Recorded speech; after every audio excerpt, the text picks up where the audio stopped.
मेरा नाम आशीष है। मेरा इस दुनिया में कोई नहीं था, सिर्फ मेरी एक बहन के अलावा। हमारे माता पिता तो हमें इस दुनिया से छोड़कर जा चुके थे। मैंने खुद ही अपनी बहन की शादी कर दी थी और वो अपनी ससुराल में खुशी खुशी रह रही थी। मैं यहाँ हैदराबाद में नौकरी करता था और यहीं पर ही रह रहा था। यहाँ पर मैंने किराए पर अपना एक फ्लैट लिया हुआ था। एक आम आदमी के हिसाब से मेरी नौकरी बहुत अच्छी थी। मैं अच्छा काम किया करता था। मेरी बहन कभी कभी मेरे घर आ जाती थी और मेरे घर के सारे काम करके अपनी ससुराल चली जाती थी। लेकिन इन दिनों उसकी प्रेगनेंसी के दिन चल रहे थे, इसलिए वो मेरे घर पर नहीं आ सकती थी। वैसे तो मैं घर के सारे काम कर लिया करता था, लेकिन जब कोई औरत घरेलू काम करती है तो वो अपने हिसाब से करती है और अपने नर्क बने हुए घर को भी स्वर्ग बना देती है। लेकिन जब कोई मर्द घर के काम करने में लग जाता है तो शायद वो स्वर्ग बने हुए घर को भी नर्क बना देता है, क्योंकि मर्द घर को औरत के हिसाब से नहीं चला सकता। औरत बहुत समझदारी और अपने हिसाब से ही अपने घर को चलाती है। फिर शायद मेरे अकेलेपन के लिए भी एक सल्यूशन निकल गया था। मैंने कभी जिंदगी में नहीं सोचा था कि मुझे कभी एक लड़की से बेहद प्यार हो जाएगा। वो लड़की मेरा आने वाला भाग्य बन जाएगी, क्योंकि उसे पाने के लिए मैंने हर कोशिश की थी। मुझे नहीं पता था कि मैं जिस लड़की को पाने की कोशिश कर रहा हूँ, उसकी सारी ख्वाहिशें पूरी करते करते मेरे साथ एक दिन कुछ ऐसा हो जाएगा, इसके बारे में कभी मैंने सोचा भी नहीं होगा। क्योंकि जिस लड़की से मैं प्यार करता था, उसने मेरे साथ साथ मेरी फीलिंग्स को भी ठेस पहुंचाई थी। लेकिन फिर भी मैंने उसकी खुशी को ही मद्देनजर रखते हुए उसे उसके हाल पर छोड़ दिया था और अपना दिल पक्का कर लिया था। क्योंकि मेरी पत्नी ने मेरे साथ, मेरी शादी को 6 महीने हो गए थे और मैं अपनी पत्नी के साथ बहुत ज्यादा खुश था, क्योंकि मैं अपनी जिंदगी का ये स्पेशल टाइम गुजार रहा था।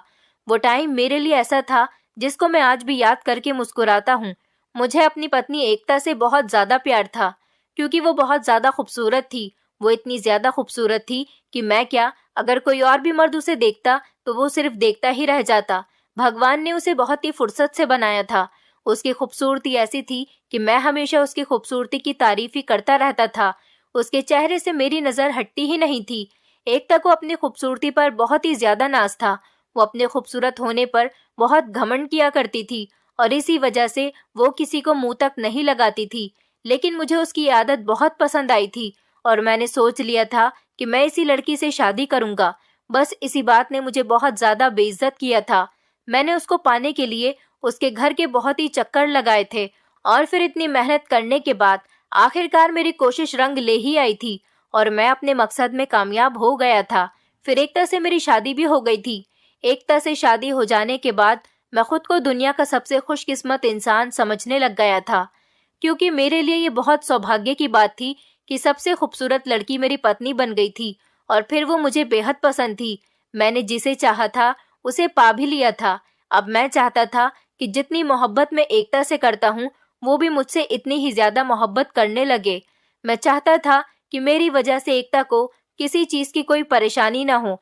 मैं उसकी हर डिमांड को पूरी करने की कोशिश करता था, ताकि जिंदगी के किसी भी मोड़ पर एकता को उसके माता पिता का ये फैसला गलत न लगे, क्योंकि उसके माता पिता ने अपनी मर्जी से मेरी शादी उसके साथ करवाई थी। मेरी लव मैरिज अरेंज मैरिज के रूप में बदल गई थी। मुझे इस बात की बेहद खुशी थी, इसलिए अब मैं शादी के बाद दिन रात मेहनत करने लगा था। वैसे तो मेरी पहले से ही अच्छी जॉब थी, लेकिन जब से मेरी शादी एकता से हुई थी, मैं उसके हर सपने को पूरा करने की हर तरह से कोशिश कर रहा था। इसलिए पैसा कमाना और मेहनत करना बहुत जरूरी था। लेकिन इतने सैक्रिफाइसेस करने के बावजूद भी मैं एकता की डिमांड्स को पूरी नहीं कर पा रहा था, क्योंकि एकता की डिमांड्स और उसके सपने बहुत ही ऊंचे ऊंचे थे और उसके सपनों को पूरा करने के लिए मुझे बहुत सारे पैसों की जरूरत थी, जो कि मेरे पास नहीं थे। मैं जितने पैसे कमाता था वो सारे ही खर्च हो जाया करते थे। मेरे पास कुछ भी सेविंग्स नहीं थी, लेकिन फिर भी मैंने एकता को यकीन दिलाया था और उससे वादा किया था कि मैं कोशिश करूंगा उसकी हर डिमांड को पूरा करने की। मैं बहुत जल्द ही तुम्हारे सपने को पूरा कर दूंगा। मेरी बात सुनकर एकता खामोश हो जाती थी और यकीन ना करते हुए अंदाज के साथ मेरी तरफ देखकर मुस्कुरा देती थी। वो सिर्फ अपने चेहरे पर नॉर्मल सी मुस्कुराहट सजाती थी।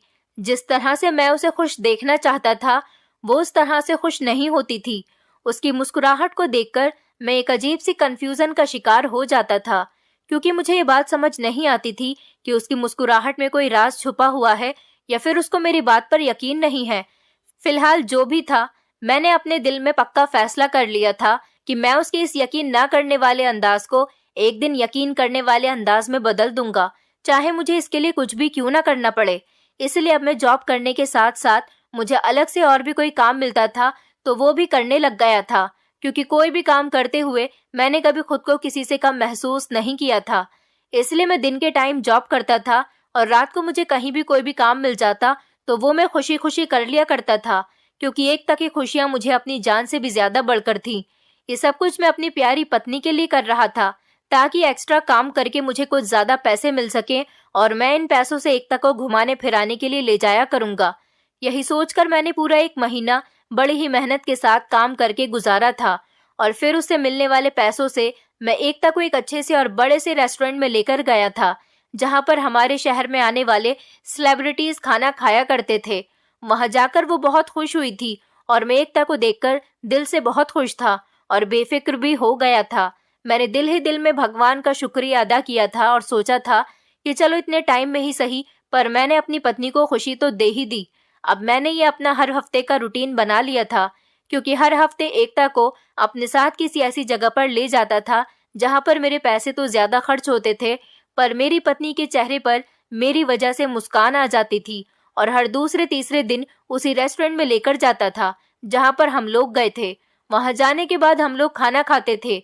मेरे लिए सब काफी महंगा तो पड़ता था, लेकिन मेरी पत्नी के चेहरे की मुस्कान इससे कहीं ज्यादा महंगी थी। यह होटल देखने में बिल्कुल शानदार था। यहाँ खाने के बाद टिप भी दी जाती थी। हम लोग वहां जाकर खाना खा लेते थे और उसके बाद मैं अपनी पत्नी को आइसक्रीम भी खिलाने के लिए लेकर जाता था। लेकिन अब मैंने जब से अपनी पत्नी की सारी डिमांड्स पूरी करनी शुरू की थी, तो मैंने नोटिस किया था कि अब जब भी मैं एकता को घर से बाहर लेकर आता था, वो पहले की जितनी ज्यादा खुश नजर नहीं आती थी। और ये बात मैंने महसूस कर ली थी। इसीलिए मैंने एकता से इसकी वजह पूछी थी कि आखिर तुम खुश क्यों नहीं हो, क्या कुछ कमी रह गई है? तो वो मुझसे कहने लगी कि मैं एक ही जगह पर बार बार आकर बोर हो गई हूँ।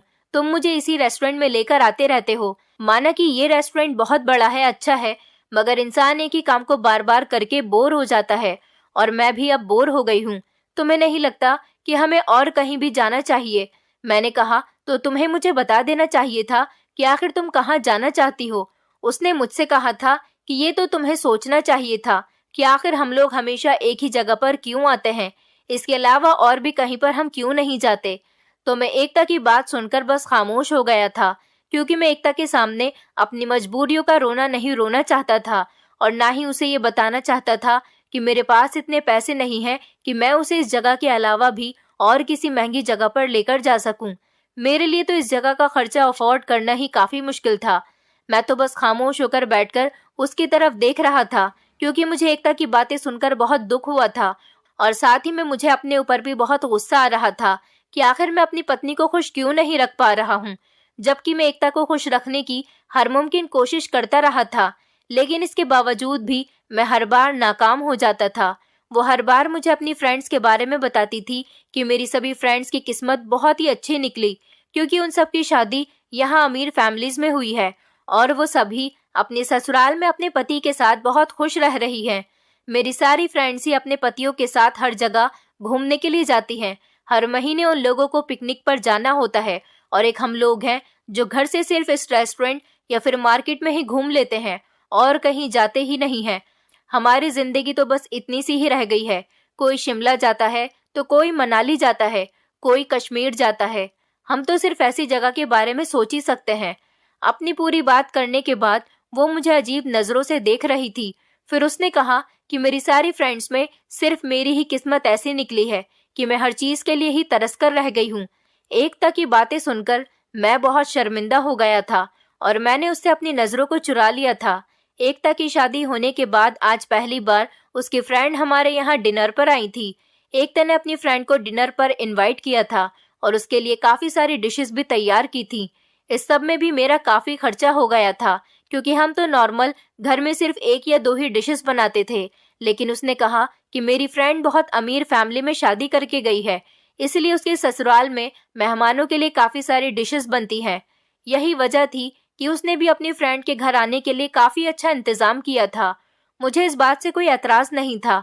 मेहमान तो वैसे भी कभी कभी आते हैं, लेकिन उसकी फ्रेंड हमारे घर में आने के बाद बड़े ही अजीब अजीब नजरों से हमारे घर को टटोल टटोल कर चारों तरफ से देख रही थी। और फिर इसके साथ ही उसने एकता को भी तरस भरी नजरों से देखा था और उससे पूछा था कि ये तुम्हारा घर कितना छोटा है, ये तो बिल्कुल एक छोटे से डिब्बे जैसा लग रहा है। उसने इसके अलावा घर के बारे में और भी काफी सारी बातें कही थी। उसने मेरी पत्नी से ये भी कहा था कि मुझे अच्छे तरीके से याद है कि तुम्हें अमीर लोग कितने पसंद हैं और तुम्हारी कितनी ख्वाहिश थी कि तुम्हारी शादी भी किसी बहुत अच्छी जगह पर हो जाए, जहां पर तुम्हारी हर डिमांड को पूरा किया जाए। एकता अपनी फ्रेंड की सारी बातें सुनकर खामोश खड़ी रही थी। फिर थोड़ी देर के बाद एकता की फ्रेंड ने जब उसे खामोश खड़ा हुआ देखा तो उससे पूछा था कि तुम खुश तो हो ना, और बताओ तुम्हारी शादी ऐसे घर में कैसे हो गई? तुम्हारे पेरेंट्स ने तुम्हारे लिए कुछ तो देखना चाहिए था ना, जबकि तुम तो इतने खूबसूरत और इतनी ज्यादा पढ़ी लिखी हो। तुम्हारा रिश्ता तो किसी भी अच्छे घर से आ जाना था, जहां पर तुम सारी जिंदगी राज करती। आखिर ये सब तुमने अपने साथ क्या किया? ये सब तुम्हारे साथ कैसे हुआ? अपनी फ्रेंड की बातें सुनकर, अपनी पत्नी की फ्रेंड की बातें सुनकर मुझे उसके ऊपर बहुत ज्यादा गुस्सा आ रहा था। मेरा मन तो कर रहा था कि मैं उसे मुंह तोड़ जवाब दूं, लेकिन मैं ऐसा नहीं कर सकता था। लेकिन मेरी ख्वाहिश थी कि मेरी पत्नी ऐसा करे और उससे कहे कि मैं बहुत खुश हूँ, और वैसे भी खुश रहने के लिए पैसों की जरूरत नहीं होती, बल्कि मोहब्बत की जरूरत होती है। और मेरा पति मुझसे बहुत मोहब्बत करता था, लेकिन उसने ऐसा कुछ भी नहीं कहा था। इस बात पर मेरा दिल टूट गया था। बल्कि उसने तो और अपनी फ्रेंड का साथ दिया था। उसने बुरा सा मुंह बना लिया था और अपनी फ्रेंड से कहा था कि खूबसूरत होने से भला क्या होता है, बस इंसान की किस्मत अच्छी होनी चाहिए। शायद मेरी किस्मत अच्छी नहीं थी, तभी तो मेरी शादी यहाँ पर हो गई। बस इंसान अपनी किस्मत के हाथों मजबूर हो जाता है।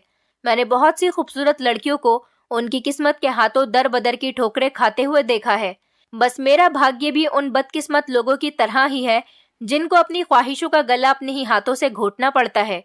एकता की बातें सुनकर मुझे ऐसा लगा था जैसे किसी ने मेरे मुंह पर जोरदार थप्पड़ मारा हो। मुझे बहुत ही ज्यादा शर्मिंदगी महसूस हो रही थी, क्योंकि मुझे एकता से ऐसी उम्मीद नहीं थी। मुझे अपनी मोहब्बत पर बड़ा ही मान था और मुझे लगता था कि एकता को भी मेरी मोहब्बत के अलावा और कुछ नहीं चाहिए, और अगर ऐसा था भी तो वो शायद दूसरों के सामने ऐसा कुछ जाहिर नहीं करेगी कि उसे मेरे घर में कोई परेशानी हो रही है। लेकिन वो तो अपनी फ्रेंड के सामने मेरी सारी बातें खोल चुकी थी। एकता की सारी बातें सुनकर मेरा सारा भरम चूर चूर हो गया था और मुझे ऐसा लग रहा था कि जैसे कोई मेरे कदमों तले से जमीन खींच रहा है। फिर मैं उन दोनों को आपस में बातें करता हुआ छोड़कर खामोशी से घर से बाहर निकल आया था, क्योंकि इसके अलावा मैं और कुछ भी तो नहीं सह सकता था। सारा दिन मैंने बाहर ही गुजार दिया था। मैं रात को बहुत देर से घर वापस आया था, क्योंकि मुझे हर चीज से नफरत हो रही थी और मुझे अपने आप से तो घिन महसूस हो रही थी। मैं यही सोच सोचकर परेशान हो रहा था कि भगवान ने मेरी किस्मत कैसी बनाई है कि मैं अपनी पत्नी के डिमांड्स को पूरा ही नहीं कर सकता। अगर मेरे बस में होता तो मैं अपनी पत्नी के लिए चांद तारे भी तोड़कर ला सकता था। देर रात को जब मैं घर वापस गया तो ये देखकर मैं हैरान रह गया कि एकता सो नहीं रही थी, बल्कि बैठी हुई मेरा इंतजार कर रही थी। वो मुझे देखकर जल्दी से मेरे पास आई थी और मुझसे कहने लगी थी कि आप कहाँ चले गए थे, और जाते हुए मुझे कुछ बताकर भी नहीं गए थे। आपको पता है कि मैं आपके लिए कितनी परेशान हो गई थी। एकता को अपने लिए इस तरह से परेशान देखकर मुझे थोड़ी सी भी खुशी नहीं हुई थी, क्योंकि मेरा सारा भरम तो अब टूट चुका था। इसीलिए मैंने एकता के सवाल का कोई भी जवाब नहीं दिया था, बल्कि उल्टा उसी से पूछने लगा था कि तुम अभी तक सोई क्यों नहीं हो। उसने मेरी बात सुनकर मुझसे कहा था कि मैं आपका इंतजार कर रही थी, लेकिन मैंने एकता का जवाब सुनकर उसे कुछ भी नहीं कहा था, बल्कि मैं सीधा चलता हुआ खामोशी से अपने कमरे में आ गया था और आकर अपना नाइट सूट निकालने लगा था। मेरे पीछे ही एकता भी रूम में आ गई थी। मैं अभी अलमारी से अपने कपड़े निकाल ही रहा था कि वो मुझसे पूछने लगी थी कि क्या आप मुझसे किसी बात पर नाराज हो। तो मैंने उसकी किसी बात का कोई जवाब नहीं दिया था और मैं अपने कपड़े निकालने में बिजी था। और फिर मैंने गुस्से से पूछा, क्या तुम सच में मुझसे शादी करने पर खुद को अनलकी समझती हो? तो मेरी बात सुनकर अचानक ही एकता के चेहरे का रंग फक पड़ गया था। वो मुझसे फौरन ही गर्दन हिलाते हुए कहने लगी, नहीं, बिल्कुल भी नहीं। लेकिन आप ऐसा क्यों पूछ रहे हो?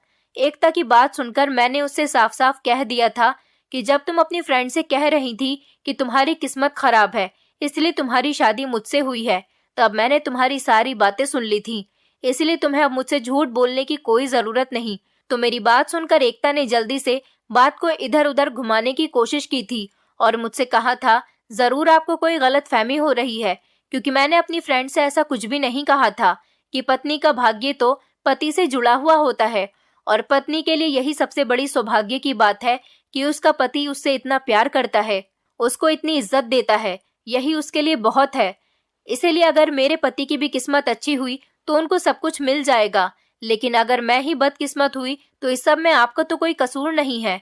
एकता की बातें सुनकर मैं फौरन ही उसकी बातों में आ गया था, क्योंकि वो बहुत ही मासूम सा चेहरा बनाकर ऐसी बातें कर रही थी। और तो और मैंने उसका यकीन भी कर लिया था, क्योंकि मैं अपनी पत्नी से बहुत प्यार करता था। मैं उसकी हर बात पर आंख बंद करके यकीन कर लिया करता था। इसीलिए मैंने एकता से अपनी सारी नाराजगी खत्म कर दी थी।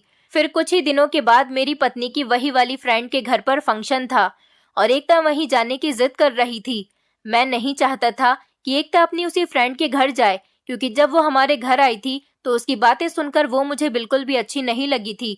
इसलिए मैंने एकता को वहां जाने से साफ मना कर दिया था।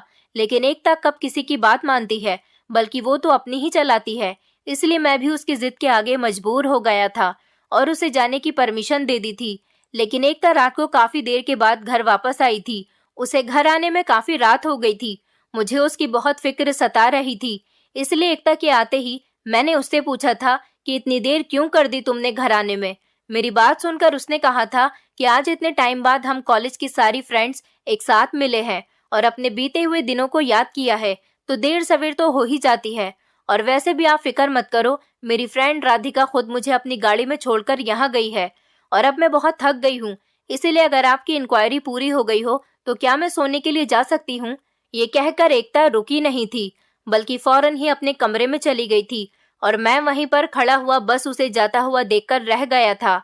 फिर अगले ही दिन एकता दोबारा से तैयार हो रही थी। पता नहीं अब वो कहाँ जा रही थी।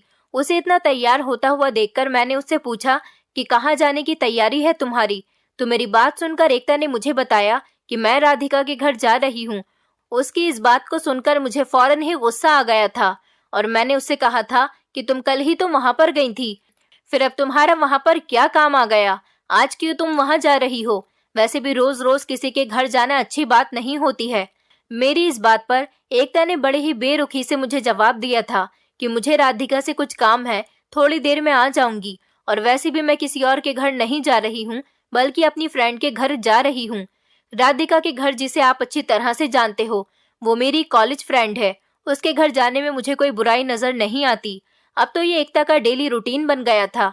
अब वो हर रोज ही खूब तैयार होकर राधिका के घर चली जाती थी और काफी देर से घर लौटती थी। उसे मेरी भी कोई फिक्र नहीं होती थी कि मुझे घर आकर खाना भी खाना होता है। वो मेरे लिए खाना नहीं पकाती थी, इसलिए मैं मार्केट से ही लाकर खाना खा लिया करता था। और जब वो खुद घर आती तो कहती कि मैं खाना खाकर आई हूँ। मुझे उसकी ये बात बिल्कुल भी पसंद नहीं आई थी, इसलिए अब हमारी रोज ही लड़ाई रहने लगी थी। मेरे लाख समझाने पर भी वो मेरी किसी बात को सुनने के लिए तैयार नहीं थी। फिर एक दिन हमारी बहुत ही ज्यादा लड़ाई हुई थी। इतनी ज्यादा लड़ाई हो गई थी कि हम दोनों एक दूसरे से अलग होने पर तैयार हो गए थे। लेकिन इससे भी एकता को कोई फर्क नहीं पड़ा था, बल्कि वो तो गुस्से में मुझे इस तरह से छोड़कर राधिका के घर चली गई थी। उसको मेरी नाराजगी की भी कोई परवाह नहीं थी। पर मैंने सोच लिया था कि शायद अब एकता को गुस्से से नहीं, बल्कि प्यार से समझाने की जरूरत है, क्योंकि वो बहुत जिद्दी है। इसीलिए जब वो घर वापस आई थी तो मैंने उसका वेलकम बहुत अच्छे तरीके से किया था, ताकि उसे कुछ स्पेशल लगे और उसका मूड ठीक हो जाए। मैंने खुश होकर उससे कहा भी था कि हम लोग कहीं बाहर चलते हैं घूमने फिरने के लिए।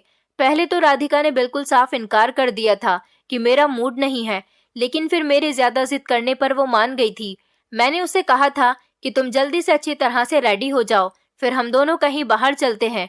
उसका मूड थोड़ा ठीक हुआ था तो मैंने गहरी सांस भरी थी कि चलो अच्छा है, उसके मूड में कुछ तो चेंजेस आए। हम दोनों खुशी खुशी घर से निकल गए थे। हमें घर से निकले हुए अभी थोड़ी ही देर हुई थी कि रास्ते में हम दोनों का एक्सीडेंट हो गया था। यह हादसा हमारे लिए बहुत ही खतरनाक साबित हुआ था, जिसमें एकता के सर पर बहुत ज्यादा चोट लगी थी और वो बेचारी बहुत ही तकलीफ में थी। वैसे तो मुझे भी बहुत चोट आई थी, लेकिन मुझे सबसे ज्यादा अपनी पत्नी की चोट की परवाह थी। मेरे तो बस मामूली सी चोट आई थी। रोड पर मौजूद लोग जल्दी से हमें उठाकर अस्पताल ले गए थे। डॉक्टर ने फौरन ही हम दोनों का इलाज शुरू कर दिया था, लेकिन एकता के बारे में पूछने पर डॉक्टर ने मुझसे कहा था कि अभी हम आपको एकता के बारे में कुछ नहीं बता सकते, क्योंकि पेशेंट की हालत कुछ सीरियस है। पेशेंट के सर पर बहुत गहरी चोट आई है, वो अभी भी बेहोश है। जब तक वो होश में नहीं आ जाती, हम आपको कुछ नहीं बता सकते। होश में आने के बाद ही हम कोई डिसीजन ले सकते हैं, इसीलिए बेहतर यही है कि उनके होश में आने का इंतजार किया जाए। एकता को बेहोश हुए 1 घंटा हो गया था, लेकिन वो अभी तक होश में नहीं आ रही थी, जिसकी वजह से मैं बहुत ज्यादा परेशान हो रहा था और अपने भगवान से बार बार अपनी पत्नी की सलामती की भीख मांग रहा था। मैं बहुत घबरा गया था और बार बार उसके होश में आने की प्रार्थना कर रहा था। फिर थोड़ी देर के बाद एकता को होश आ गया था। मैंने भगवान का शुक्रिया अदा किया था, लेकिन अगले ही पल मेरे होश उड़ गए थे। इस दुनिया में मैं जिंदा नहीं रह पाऊंगा। जब डॉक्टर ने मुझे बताया था कि इस हादसे में आपकी पत्नी की दोनों आंखें चली गईं, वो अब इस रंगीन दुनिया को अपनी आंखों से नहीं देख सकती। मुझे तो डॉक्टर की बातों पर यकीन नहीं आ रहा था, इसलिए मैं फौरन ही भागकर एकता के पास चला गया था और वहां पर जाते ही मैंने एकता से पूछा, तुम कैसी हो? फिर एकता ने मेरी आवाज सुनकर मुझसे कहा था कि आशीष, मेरा सर बहुत भारी हो रहा है और ऐसा लग रहा है जैसे दर्द से फटने वाला है। थोड़ी देर ही गुजरी थी, मैं इसी अफसोस में वहां पर खड़ा हुआ था और अपनी पत्नी को बड़ी बेताबी की नजरों से देख रहा था, जब उसने कहा कि ये कमरे में अंधेरा क्यों किया हुआ है आशीष? जरा यहाँ की लाइट तो ऑन करो। इस कमरे में बहुत अंधेरा है और तुम तो जानते ही हो ना कि मुझे अंधेरे से डर लगता है और मेरे दिल पर घबराहट सवार हो जाती है। मैंने डॉक्टर से भी इस बारे में कहा था, लेकिन डॉक्टर ने कहा था कि आपको अभी कुछ देर अंधेरे में ही रखा जाएगा, मगर मुझे बहुत डर लग रहा है। तो एकता की बात सुनकर मैंने कमरे में चारों तरफ अपनी नजर घुमाई थी और मेरी आंखों से आंसू निकल रहे थे, क्योंकि कमरे में हर तरफ रोशनी ही रोशनी छाई हुई थी। फिर मैंने बड़ी मुश्किल से खुद को संभाला था और एकता से कहा था कि तुम डरो मत, मैं हूं ना तुम्हारे साथ, इसलिए तुम्हें घबराने की कोई जरूरत नहीं है।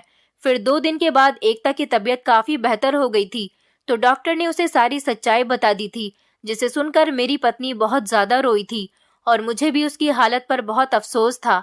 लेकिन फिर उसने खुद को बहुत ही जल्द संभाल लिया था, जिसकी मुझे बिल्कुल भी उम्मीद नहीं थी। मैंने एकता से वादा किया था कि तुम्हारा इलाज मैं करवा कर ही रहूंगा और तुम एक दिन जरूर ठीक हो जाओगी और पहले की तरह अपनी आंखों से देख सकोगी, क्योंकि डॉक्टर ने भी मुझे पूरी उम्मीद दिलवाई थी कि आपकी पत्नी का इलाज मुमकिन है।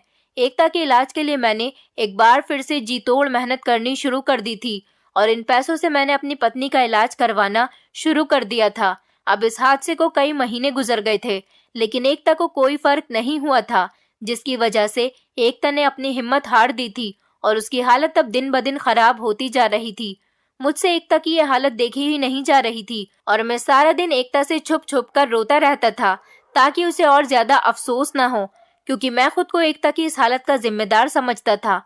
इसलिए मैंने कई बार एकता से माफी भी मांगी थी और उससे कहा था कि प्लीज मुझे माफ कर दो, क्योंकि ये सब कुछ मेरी वजह से ही हुआ था। तुम उस दिन कहीं पर भी नहीं जाना चाहती थी, लेकिन मैं फिर भी तुम्हें अपने साथ जबरदस्ती लेकर गया था, तभी तो ये सब कुछ हुआ था। अगर हम लोग उस दिन नहीं जाते तो शायद ये हादसा नहीं होता। मेरी बात सुनकर एकता मुझसे कहती थी कि इस सब में आपका कोई कसूर नहीं है, बल्कि इंसान के साथ तो वही होता है जो उसकी किस्मत में लिखा हुआ होता है। शायद मेरी किस्मत में यही सब कुछ लिखा हुआ था, इसलिए मेरे साथ ऐसा हुआ है। आप खुद को दोष मत दो, क्योंकि मैं आपको कसूरवार नहीं समझती। मैं एकता की बातें सुनकर और भी ज्यादा शर्मिंदा हो जाता था और मैं उसको इस हालत में नहीं देखना चाहता था। इसलिए मैंने उसको शहर के बेस्ट आई क्लिनिक में दिखाया था और उसका महंगे से महंगा इलाज करवाना शुरू कर दिया था, जिसके लिए मैं दिन रात मेहनत करता था। मैं जब भी रात को घर वापस आता था तो एकता को देखकर मेरा दिल बहुत दुख जाता था, क्योंकि कभी वो जमीन पर गिरी हुई होती थी और कभी बैठकर रो रही होती थी। वो मेरे पूछने पर बताती थी कि मुझे बहुत प्यास लगी हुई थी और मुझे पानी नहीं मिल रहा था। ये सब कुछ सुनकर मुझे बहुत ज्यादा दुख होता था और मैं सिर्फ पछतावे के दलदल में धंसता चला जा रहा था।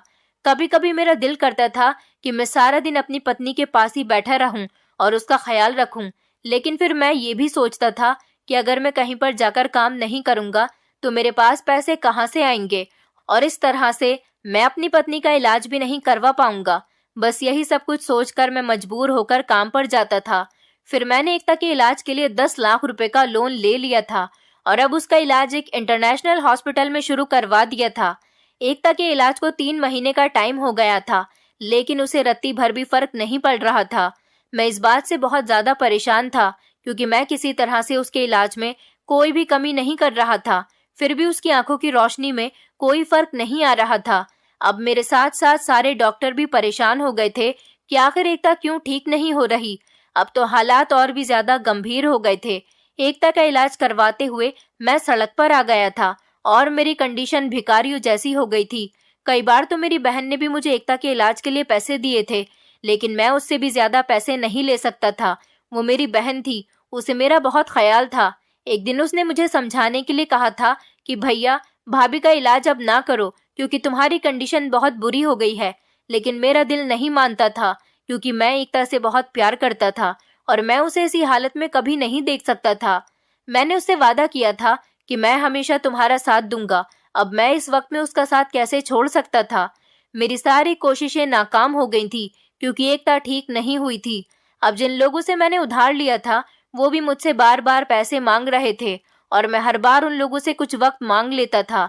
लेकिन ये लोग इस पर भी राजी नहीं हो रहे थे, और होते भी क्यों, क्योंकि मैं उन लोगों को कई बार टाल चुका था। मुझे झूठ बोलना पसंद नहीं था, लेकिन मैं मजबूर था। मैं बहुत बुरे हालात से गुजर रहा था। इन लोगों ने मुझ पर जोर डालना शुरू कर दिया था कि मैंने उनके पैसे वापस नहीं किए तो वो लोग मेरा बुरा हाल कर देंगे। मैं अपने हालात से लड़ते लड़ते अब थक चुका था, क्योंकि कुछ भी ठीक नहीं हो रहा था और मैं अब बेबस हो चुका था। फिर एक दिन जब मैं काम से घर वापस आया तो एकता की हालत कुछ अजीब सी थी।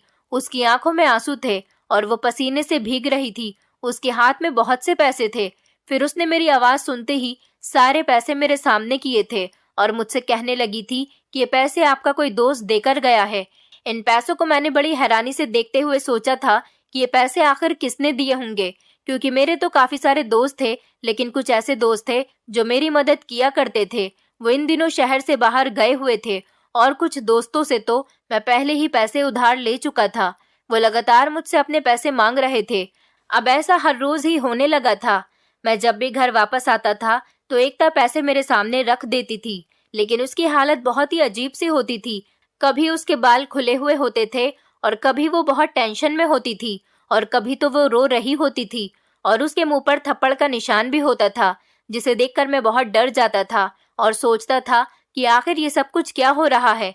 इसलिए एक दिन मैं इस हकीकत को जानने के लिए एकता को घर से ये कहकर घर के अंदर छुप गया था कि मैं काम पर जा रहा हूँ, और एकता पर नजर रखे हुए था, क्योंकि मैं ये जानना चाहता था कि आखिर एकता को पैसे कौन देकर जाता है और उसकी ये अजीबोगरीब हालत कैसे होती है और इस सब का मतलब क्या है। लेकिन फिर थोड़ी ही देर के बाद मेरे सर पर आसमान टूट पड़ा था और मुझे अपनी आंखों पर यकीन नहीं हो रहा था कि मैं जो देख रहा हूँ वो सब हकीकत है या नहीं, क्योंकि मेरे जाते ही एकता उठ खड़ी हुई थी और सीधा चलती हुई कमरे में चली गई थी। फिर कुछ ही देर में वो अपना मोबाइल लेकर आई थी और किसी अंकित नाम के लड़के से फोन पर बातें कर रही थी और कह रही थी कि हमारे इस नाटक का कोई भी फायदा नहीं हुआ, क्योंकि मुझे तो लगा था कि जब मैं अंधेपन का नाटक रचाऊंगी तो आशीष मुझे डिवोर्स दे देगा, क्योंकि वो तो लड़कियों की खूबसूरती पर मरने वाला इंसान है। मुझे भी उसने खूबसूरत देखकर ही पसंद किया था और अब तो मेरी खूबसूरती पर ग्रहण लग चुका था। लेकिन फिर भी उसने तो मेरी उम्मीदों पर पानी ही फेर दिया जब उसने मेरा इलाज करवाना शुरू कर दिया था और वो कह रही थी कि अंकित देखो, तुम्हारा दूसरा आइडिया भी हमारे कुछ काम नहीं आया। मैं तो हर रोज ही अजीब अजीब हरकतें करने लग गई थी कि अब तो आशीष मुझ पर शक करेगा और मुझे फौरन ही छोड़ देगा। लेकिन पता नहीं क्यों आशीष तो बहुत ही बेवकूफ इंसान है, उसे तो मुझ पर शक ही नहीं हो रहा। मेरी तो अब बस यही ख्वाहिश है कि आशीष मुझे जल्द से जल्द डिवोर्स दे दे और मैं इस घर को और उसको छोड़कर चली जाऊं, क्योंकि मैं इस घुटन भरे माहौल में और इस गरीबी भरी जिंदगी से आजाद हो जाऊंगी और मैं बस जल्दी से इस कैद से आजाद होना चाहती हूँ। एकता की बातें सुनकर मुझे ऐसा लगा था जैसे मुझे किसी सांप ने सूंघ लिया हो, क्योंकि मैं अपनी जगह से कोई रिएक्ट ही नहीं कर पा रहा था और मुझे यकीन नहीं आ रहा था कि एकता मेरे साथ अंधेपन का इतना बड़ा नाटक कर रही थी। फिर मुझे अपने आप पर भी बहुत गुस्सा आ रहा था कि आखिर मैं इसके नाटक को पहचाना क्यों नहीं। मैंने इसके ऊपर इतने पैसे लगाए और अब मैं इतने कर्ज में डूब गया हूँ जिससे निकलना मेरे लिए बहुत मुश्किल नजर आ रहा है। मैंने एकता की खुशी के लिए क्या कुछ नहीं किया था। मेरा मन तो कर रहा था कि मैं जाकर अभी एकता के मुंह पर थप्पड़ मार दूं और उससे पूछूं कि आखिर तुमने मेरे साथ इतना बड़ा धोखा क्यों किया। उसने मेरी मोहब्बत के बारे में एक बार भी नहीं सोचा था। अब मुझे उससे बहुत ज्यादा नफरत महसूस होने लगी थी। फिर मैंने खुद को बड़ी मुश्किल से संभाला था और एकता को रंगे हाथों पकड़ लिया था। वो मुझे देखकर बहुत डर गई थी और उसने मुझसे नजरें चुरा ली थी, क्योंकि वो समझ गई थी कि मैं उसकी सारी सच्चाई को जान गया हूँ। मैंने एकता से सवाल किया था कि आखिर तुमने मेरे साथ ये सब कुछ क्यों किया। मेरी बात सुनकर वो खामोश हो गई थी। फिर मैं उस पर चिल्लाया था और मैंने उससे कहा था कि खामोश मत रहो, मुझे सब कुछ सच सच बताओ। मेरे चिल्लाने पर वो कांप गई और उसकी आंखों में अचानक आंसू आ गए। वो कहने लगी थी कि मैं तुमसे तंग आ गई थी और तुम्हारे साथ इस गरीबी भरी जिंदगी से भी, क्योंकि मुझे मोहब्बत करने वाला इंसान नहीं बल्कि सिर्फ पैसे चाहिए थे, जो कि तुम्हारे पास नहीं है बल्कि अंकित के पास है। इसलिए मैंने ये सब कुछ किया था, क्योंकि मैं तुमसे प्यार नहीं करती। मैं तो सिर्फ उस इंसान से प्यार करती हूँ जो मेरी सारी ख्वाहिशों को चुटकियों में पूरा कर सकता है। एकता की बातों ने मुझे कुछ भी कहने के काबिल नहीं छोड़ा था, लेकिन फिर भी मैंने हिम्मत करके उससे पूछा था कि ये सब कुछ कब से चल रहा है। फिर अचानक से मुझे याद आया था और मैंने उससे कहा था कि जब तुम मुझसे राधिका के घर का कहकर जाती थी, तो क्या तुम राधिका के घर पर नहीं बल्कि आशीष से मिलने के लिए जाती थी। तो एकता ने फौरन ही मुझसे कहा था कि हाँ ऐसा ही है। और फिर वो कहने लगी थी कि अब अगर तुम्हें सारी सच्चाई का पता चल ही गया है तो मुझे डिवोर्स दे दो, क्योंकि मैं तुम्हारे साथ नहीं रहना चाहती। एकता की बात सुनकर मैंने उसे डिवोर्स दे दी थी, क्योंकि मैं उसे हमेशा खुश देखना चाहता था, अपने साथ ना सही तो किसी और के साथ ही सही। लेकिन डिवोर्स एक हफ्ते के बाद हुआ था। मैं अकेले ही अब एकता की यादों के सहारे अपनी जिंदगी को गुजार रहा था। हम दोनों के डिवोर्स को 4 महीने ही गुजरे थे कि एकता फिर से मेरे पास आ गई थी और इस बार वो रोती हुई आई थी। उसने आकर मुझे बताया था कि अंकित ने उसे धोखा दिया, क्योंकि वो अमीर आदमी नहीं है, बल्कि जो घर और गाड़ी उसने एकता को इम्प्रेस करने के लिए दिखाई थी वो तो उसके बॉस की थी, जहां पर वो जॉब किया करता था, और उसके बॉस ने अब उसे जॉब से निकाल दिया। और इतना ही नहीं, बल्कि अंकित पहले से ही शादीशुदा है और उसके 2 बच्चे भी हैं। वो तो सिर्फ एकता के साथ टाइम पास कर रहा था, उसको तो अपने बच्चों की ही परवरिश करना भारी पड़ रहा है और उसके पास एकता को देने के लिए कुछ भी नहीं था। उसने मुझसे कहा था, आशीष तुम मुझे माफ कर दो और एक बार फिर से मुझसे शादी करके मुझे अपने घर में जगह दे दो। मैं तुमसे वादा करती हूँ कि इस बार मैं तुम्हारा बहुत ख्याल रखूंगी और तुम्हें बहुत मोहब्बत भी करूंगी, क्योंकि मुझे तुमसे प्यार हो गया है। मुझे एहसास हो गया है कि मेरी बहुत बड़ी गलती थी। मैंने तुम्हारे साथ जो किया मुझे उसकी सजा मिली, जबकि तुम तो बहुत अच्छे इंसान हो। तुम मुझसे बहुत प्यार करते थे और तुमने मेरी खातिर क्या नहीं किया था, और मैं कभी तुम्हारे प्यार को नहीं समझ पाई। प्लीज मुझे एक्सेप्ट कर लो। एकता की बात सुनकर मैंने उससे कह दिया था कि मुझे एक ही पत्थर से 2 बार चोट खाने की आदत नहीं है, और वैसे भी तुमने मेरे साथ जो कुछ भी किया उसके बाद तुम अपनी रिस्पेक्ट मेरे दिल से खो चुकी हो, इसलिए अब मैं दोबारा तुम्हारी शक्ल भी नहीं देखना चाहता। तुम मेरे घर से चली जाओ और दोबारा कभी पलटकर मेरे पास वापस मत आना, क्योंकि अब मैंने खुद को संभालना सीख लिया है। वो रोते हुई मेरे पास से वापस अपने मायके, अपने माता पिता के पास चली गई थी और अब वो उन्हीं के पास रह रही है। उन लोगों ने भी मुझ पर बहुत जोर दिया था कि मैं एकता से दोबारा से शादी कर लूं, लेकिन मैंने उनकी भी कोई बात नहीं मानी थी। मेरी जिंदगी बहुत परेशानी भरी गुजर रही थी। मैं बहुत परेशान था। फिर एक दिन एक आदमी मेरे पास आया, 20 लाख रुपए का चेक लेकर आया था। उसने मुझसे कहा था कि ये पैसे तुमने मुझे 5 साल पहले उधार दिए थे और तुम ये पैसे मुझे देकर भूल गए थे, इसलिए मैं ये पैसे तुम्हें अब 5 साल बाद देने के लिए वापस आया हूँ, क्योंकि अब मेरा कारोबार अच्छा चलने लगा है और भगवान का दिया मेरे पास सब कुछ है, इसलिए मैं अपने ऊपर तुम्हारा कर्जा नहीं रख सकता। मुझे अब याद आया था कि जब मेरी बहन की शादी नहीं हुई थी तब मेरे पास काफी सारी सेविंग्स थी, तो इस इंसान ने मुझसे अपना कारोबार करने के लिए कुछ पैसे मांगे थे। मैंने इसको 10 लाख रुपए दे दिए थे और इस इंसान ने मुझे मेरी बहन की शादी पर बड़ी मुश्किल से 5 लाख रुपए तो दे दिए थे, लेकिन 5 लाख रुपए अभी भी बाकी रह गए थे। मैं उन पैसों के बारे में बिल्कुल भूल चुका था। मैंने अपने इन पैसों से एक रेडीमेड गारमेंट्स का बिजनेस शुरू कर दिया था। भगवान ने मुझे बहुत ही तरक्की दी थी और कुछ दिनों बाद ही मेरी बहन ने मेरे लिए एक अच्छी सी लड़की देखकर मेरी शादी भी करवा दी थी, जिसके साथ मेरी जिंदगी बहुत अच्छी गुजर रही है। और अब 3 साल बाद मैं एक बेटे का पिता भी हूँ। मैं आप लोगों से रिक्वेस्ट करती हूँ, मेरी तरह आप लोग भी आंख बंद करके किसी पर इतना भरोसा मत करना जितना कि मैंने किया था। दोस्तों, उम्मीद करती हूँ आपको हमारी कहानी पसंद आई होगी। कहानी पसंद आई है तो वीडियो को लाइक करें, चैनल पर नए हैं तो चैनल को सब्सक्राइब करें और हाँ, नोटिफिकेशन बेल को जरूर दबाएं ताकि अगली अपडेट सबसे पहले आपको मिले।